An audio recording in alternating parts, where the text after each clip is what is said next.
I got these new Meta glasses. We're going to try filming some of this on the glasses so you'll get a first-person view of how it's like to build a stand. And personally, I don't like how they look on me. Tell me how you feel about it. But I bought these for you guys.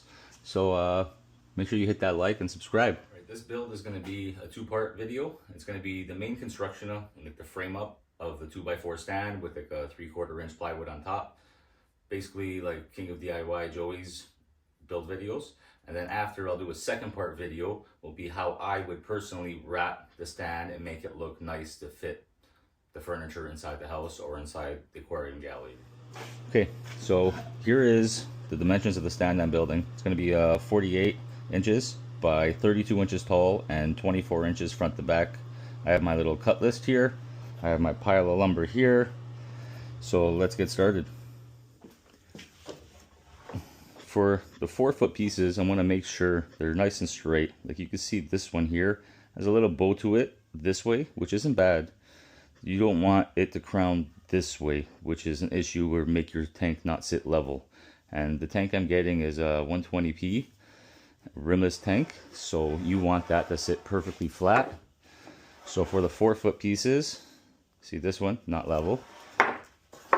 Let's try to find a nice straight one. This one's straight. So this will be the first two pieces. You want to save as much money as possible on the stand because it is a do-it-yourself method, so you don't want it to cost too much. So you want to get as much wood as you can. So over here I have the pieces exactly 8 feet. So the biggest pieces I need are 4 feet or 48 inches.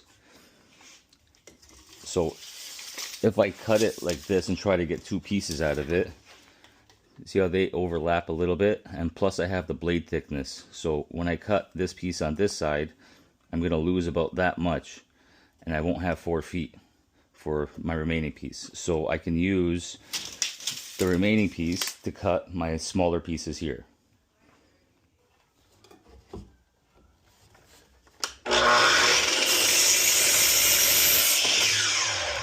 The way I usually mark my wood, so I need 48 inches. So this is my line, but I always do a little mark that way so I know this is the side I put my blade on. It's just a little pro tip, just to make sure your measurements are always spot on. I'm gonna stop recording. The 4 offcuts from my 4 main pieces for the stand is just under 4 feet. So since I have pieces that are 21 inches, I also have pieces that are 25 inches. So you can just check it manually if you like. So this is 25. And this way I have 23 1/4. So I can make a 25 and a 21 out of these offcuts. And then all I have is this piece that's 2 inches. That's an offcut, which ends up being firewood.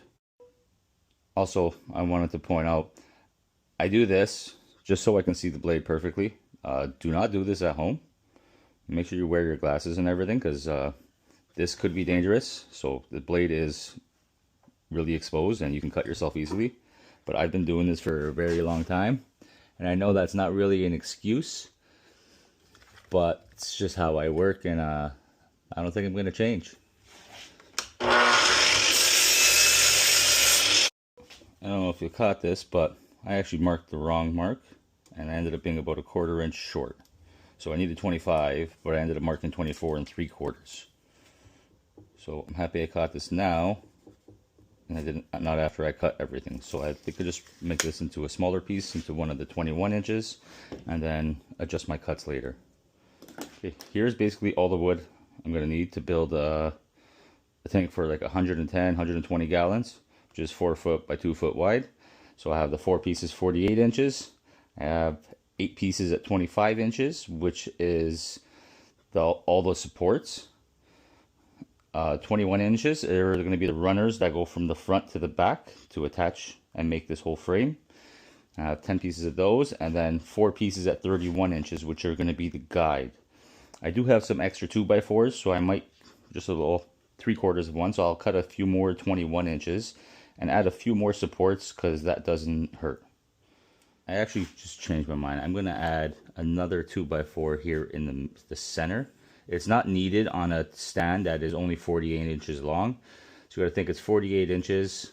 You don't want to span over 48 inches if you're using a 2x4 that goes across. But minus 3.5 plus 3.5, so 48 minus 7 inches is 41-inch span.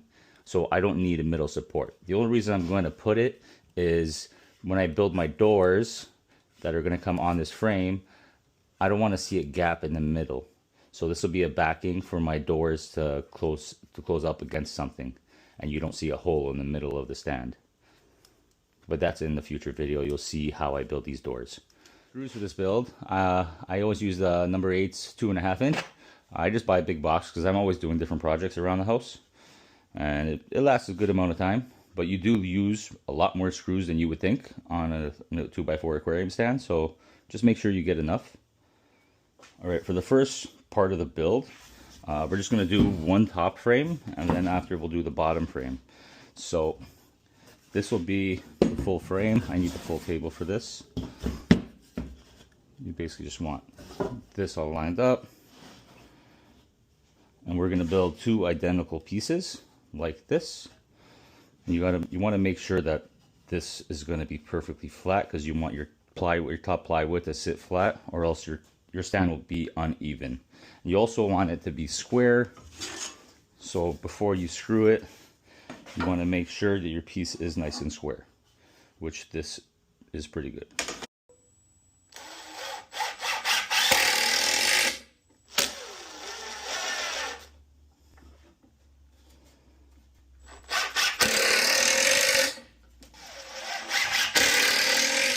Okay, when I cut these guides at 31 inches, my stand is a little bit bigger. So I think 32 inches will be the final height, maybe 32 3/4 with the actual top plywood. But I always use just a random little piece of block of wood, anything, because when I put my guide on here, I want to make sure that it's not sticking out, because if the table you're building on isn't perfectly flat, which this one isn't, this thing's been used and abused. So like that, this raises it up just a touch. It's not nailed or anything. This is just so I can screw on the guide. This does have an ugly corner, and because I block in this corner with the actual legs, this ugly part will get hidden. So now I can just screw this on, and then when I move to the next one, I can take out this little piece and do the same thing all the way around, and I won't have the issue of that sticking up, because in the past, the first probably stand or 2 I built, that was an issue where it was sticking out a little bit and my top plywood wasn't fitting flat. So then after I had to sand that down for my plywood to sit flat, or remove 20 screws to cut it down 1/8 of an inch. So this is an easier method. I always cut my guides 1/2 inch to 1 inch short, and that because it's not important. It's just basically to hold this way so my legs can sit properly on the top, between the bottom and top frame. This is where you want to make sure that this is square. So basically when it's tight to that corner, it's square. So I can just push this tight, add my screws. So one more screw, because it's only one screw, so it still pivots. For these, I like to be generous with the screws. So this is square. See how that pulled back a little bit? So now if I remove this screw and go again, now it's nice and tight. Little pro tip. This piece comes out, I have to move it to the next corner and get my next guide. Now it'll sit on there. Check the square. That's pretty close. I don't really mind sometimes if it's a little off here and there. That's not what's important when you're building a stand. What's important is that all the weight will be transferred through the actual wood and not the screws all the way to the ground, and that the top frame is perfectly flat. You don't want like 2 corners or 3 corners a little higher than the other, or where it dips somewhere, because then that'll cause your aquarium to twist, and that's what the majority of times when people's like bottom glass cracks or splits open and pours around your living room, this is the issue. This is why it's happening, is because their frames are not straight, or maybe their frame is straight and their floors are really crooked or dipping over time, and it causes the whole stand to twist, or you lose support on one side and then your tank will crack. So you want to make sure you add shims under your tank properly, or like for this aquarium stand, I'm going to get the heavy duty adjustable feet, so I don't have to mess around with shims. It's just adjust it where it is, and then it'll be solid and transfer the weight all the way to the floor.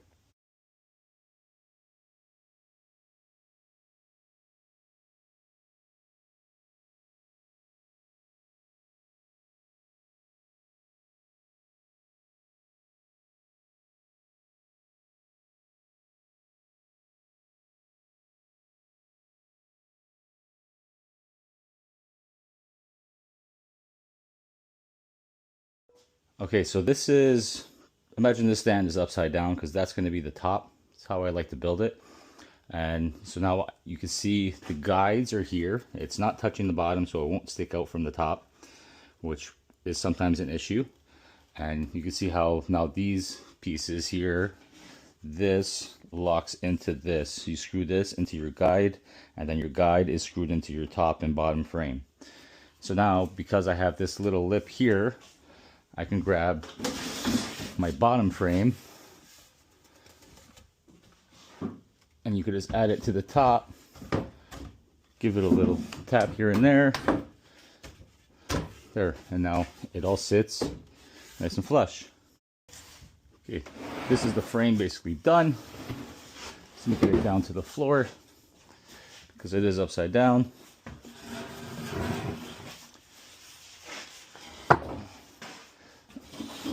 So that's the frame. So now I have these other pieces. These are 21 inches. And these will lock in here and basically lock in my guides.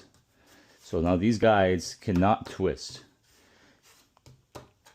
For a bigger stand, say if it's like a way bigger aquarium, I would go even farther and lock another piece inside here.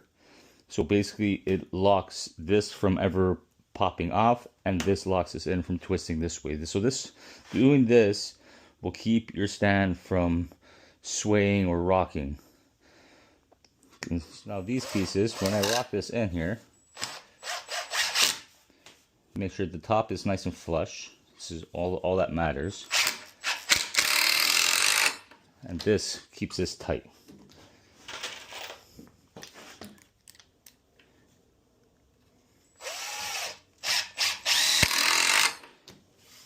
Now this will lock in everything. And you can see how when I made that piece a 1/4 inch a while back, and now this piece will never stick out and bother our plywood.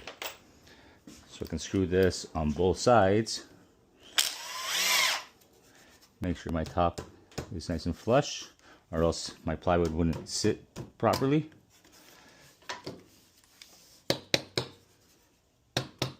This is not a hammer.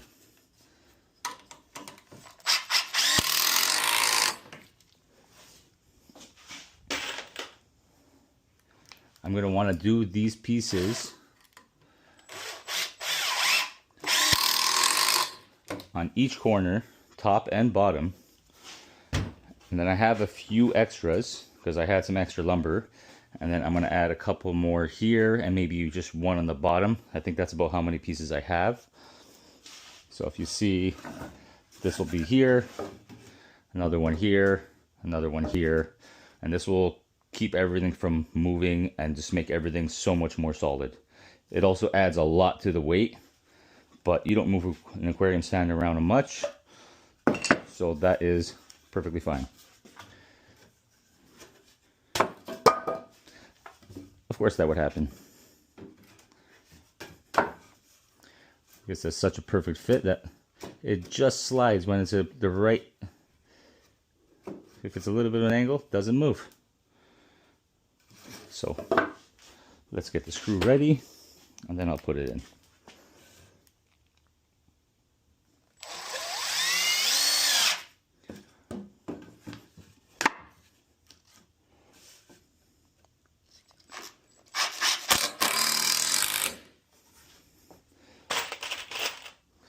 And basically anywhere it's going to meet another piece of wood, you want to screw it in. So this is getting screwed from here, and this is also getting screwed from here, same as here and here, here and here. Here I haven't done yet, but I'll get back to that. And then the more screws and more areas you have it actually attached, it's going to be so much more solid.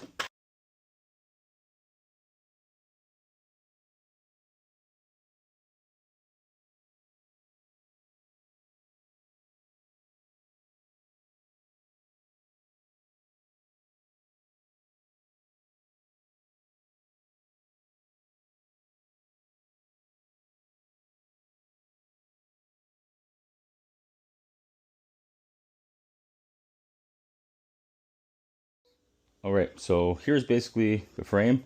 I just threw the plywood on top. It's not screwed yet. The floor is a little wonky, so the stand doesn't sit straight here. It's really old floor. But now, even if it's not 100% square this way yet, with the plywood, you can add your screws all the way around. You do one side, and then you can twist the stand a little bit to get the other side. And once you have two sides nice and square and flat, the other two sides will fall in line. Okay, for the actual plywood top, I'm not using the 2.5 inch because that doesn't make sense. 1.5 inch screws will go through my 3/4 inch plywood and just go down a little bit. So when you put your aquarium, like imagine this, the head was sticking out a little bit. Your aquarium, you don't want that sitting on that, especially your rimless. You want that to go in at least a little bit. It's enough bite to grab your 2x4 and it won't mess up your top.